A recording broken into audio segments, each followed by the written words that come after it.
আগের মতো যাই, ফোল্ডার অপশন,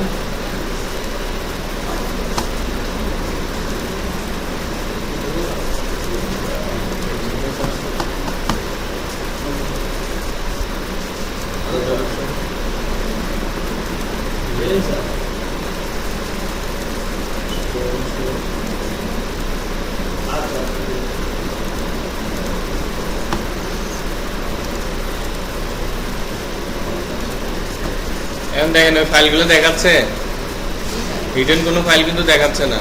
এই যে কোনো ফাইল কিন্তু হিডেন দেখাচ্ছে না। এখানে কয়টা ফোল্ডার আছে, এখানে কয়টা ফোল্ডার আছে? 51টা। ভিতরে আরো ফোল্ডার আছে, তো সব মিলে 51টা ধরছে সে।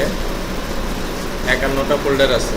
এখন আমি আবার ওই জায়গায় যাই, 51টাই অবস্থায় থাক। আমি আবার কন্ট্রোল প্যানেলে যাই, folder option, view, show hidden file, file protected, yes. এখন আবার পেন ড্রাইভে যাই। এখন দেখেন কয়টা হয়েছে ফোল্ডার, কয়টা ছিল ফোল্ডার বাড়ছে না? এখন প্রপার্টিসে যান, 51টা ছিল, এখন কয়টা হয়েছে?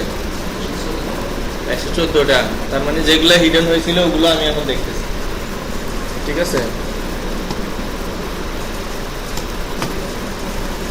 আর যে ফাইলগুলো হিডেন হয়ে আছে এগুলো কি ম্যানুয়ালি হিডেন হয়েছে নাকি ভাইরাসে হিডেন করছে, এটা বুঝতে হবে। এটা প্রপার্টিসে গেলে এই যে দেখেন, যদি দেখেন যে কোনো পেন ড্রাইভে ফাইল আছে কিন্তু দেখাচ্ছে না, তো এই ফাইলটা এই সিস্টেমে আনবো আমরা। আনার পরে দেখবো এটা হিডেনটা কি নর্মালি এটার মতো হয়ে আছে নাকি একেবারে কোনো কাজ করতেছে না। কাজ করতেছে না মানে এটা ভাইরাসে করছে। যদি এই অপশনটা এটার মতো হতো তাহলে বোঝা যেত এটা আমরা নিজের ইচ্ছা মতো করছি। তাহলে নিজের ইচ্ছা মতো আমরা একটা করতে পারি। এই যে কন্টেন্ট ফাইলটা প্রপার্টিসে গেলাম, এই যে হিডেন করে দিতে পারতেছি, তাই না? এটা আমরা পারতেছি। আর যেটা পারতেছি না ওইটা কিন্তু ভাইরাসে করছে। এই যেমন এটা, এই যে ভাইরাস এটা এমনভাবে হিডেন করছে আমরা তুলতে পারতেছি না, কিন্তু আমরা ওই সিস্টেম করে হিডেন ফাইলটাকে দেখতে পারতেছি।